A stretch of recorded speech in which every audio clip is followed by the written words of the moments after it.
বুঝতেছে না। মানে যেগুলো পাচ্ছে ওগুলো একটু খ্যাত টাইপের, ওয়েস্টার্ন পড়তে দিবে না, বলতেছে ১০ রাত ঘুমটা দিয়ে বাসায় থাকতে হবে। এই কারণে আর কি আমি ওদেরকে করতেছি না। মানে ছেলে আপনার মতন মডার্ন হতে হবে, তাই তো? হ্যাঁ, মানে আমার মানে এসব বুঝতে হবে। তার পুরো ফ্যামিলি মডার্ন টাইপের হতে মানে হবে। আপনার ফ্যামিলি কি পুরাটাই মডার্ন?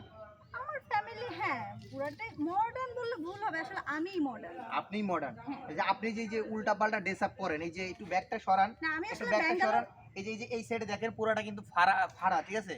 এই যে উল্টাপাল্টা ড্রেস আপ করেন, এইগুলো বিষয়ে কি নিয়ে আপনার ফ্যামিলি কথা বলেন আপনাকে? না বলবো কি করে? আমি তো আসলে ব্যাঙ্গালোরে থেকে স্টাডি করছি। আচ্ছা, তো সেই কারণে আমাকে কেউ কিছু বলতে সাহস পায় না। আর অনেক আদরের তো। এই জন্যই তো আপনার বিয়ে হচ্ছে না। এই জন্যই আপনি বাংলাদেশের কোনো ছেলে পাচ্ছে না বিয়ে করার মতো। তাহলে আপনি বেঙ্গালুরুই থাকতেন, ওইখানকার ছেলেকে বিয়ে করতেন। তাহলে হ্যাঁ, এই বাংলাদেশে আসার কি দরকার ছিল আপনার? ওইটা এখন মনে হচ্ছে বাংলাদেশে না এসে আমি ব্যাঙ্গালোর থেকে ওখানের একটা ওই দেশি ছেলে বিয়ে করলেই পারতাম, যে আমার কালচারের সাথে মানে সবকিছুর সাথে অ্যাডজাস্ট হইতো এবং কি মানে সবকিছুতে ম্যাচিওর।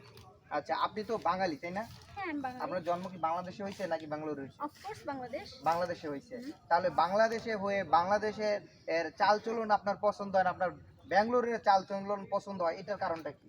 আসলে কি বলবো, ছোটবেলা থেকেই মানে আমি ইন্টারন্যাশনালে স্টাডি করি, ইন্টারন্যাশনাল স্কুল থেকে স্টাডি করি। তারপর বাইরে যখন আউট কান্ট্রিতে আমাকে পাঠানো হয়, স্কলারশিপ পাই। তো আচ্ছা, স্কলারশিপ পাওয়ার পর আমি ব্যাঙ্গালোরে গিয়ে ওখানে বাকি মানে আমার যে আমি কমপ্লিট করি।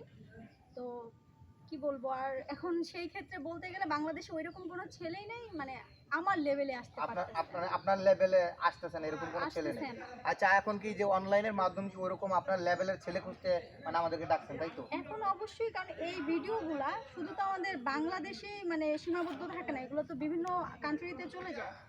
তো আমি মনে করতেছি যে যেহেতু বিভিন্ন কান্ট্রিতে যায়, সেহেতু কেউ না কেউ ওরকম অবশ্যই থাকবে যে আমার সব কিছুকে মানে ম্যাচ করে নিবে। আচ্ছা, তো আপনার যদি কোনো ফরেনার বিয়ে করতে চায়, কোনো ফরেনার যদি আপনাকে বিয়ে করতে চায়, তাহলে কি আপনি বিয়ে বসবেন? হোক সে ফরেনার, কিন্তু স্টাইলিশ তো হবে। স্টাইলিশ হবে, হ্যাঁ। কারণ আমি জানি ফরেনার অনেক স্টাইলিশ হয়, অনেক মডার্ন হয়। হ্যাঁ। মানে যে এই এতটুকু এতটুকু জায়গা পরে পরে ঘুরে বেড়ায় নদীর ধারে ধারে, আপনার এরকম জায়গা পরায় পরায় নদীর ধারে নিয়ে নিয়ে ঘুরে বেড়াইবো, তাহলে ওই টাইপের মানে ছেলে খুঁজতেছেন, তাই তো? আহ, না ওই টাইপ খুঁজতেছি বললে ভুল একটু হবে। কাছে আসেন, আপনি ওইদিকে আসলে ঘুরে আমি চলে তো যাবেন। স্মার্টনেস চাচ্ছি, মানে তার মধ্যে এডুকেশন থাকতে মানে হবে। অবভিয়াসলি এডুকেশন পার্সন হতে হবে এবং তার মধ্যে সবকিছু থাকতে হবে। সে হোক ফরেনার, হোক ইন্দোনেশিয়ান, জার্মান, মানে যেখানকারই হোক, যে কান্ট্রি হোক, ডাজ নট ম্যাটার। আচ্ছা, আচ্ছা আপু, আপনার কাছে আমি আরেকটা কোশ্চিন করতে চাই। এই যে আপনি এখন হচ্ছে বাংলাদেশে একটা ভালো স্মার্ট ছেলে খুঁজতেছেন যে আপনার লেভেলে আসবে, ঠিক আছে? হুম। সেই ছেলের মানে কি কি থাকতে হবে আপনাকে বিয়ে করতে হলে, তার কি কি যোগ্যতা থাকা লাগবে? অবশ্যই আমার লেভেলে ওইরকম ছেলে হইতে হলে অবশ্যই বিসিএস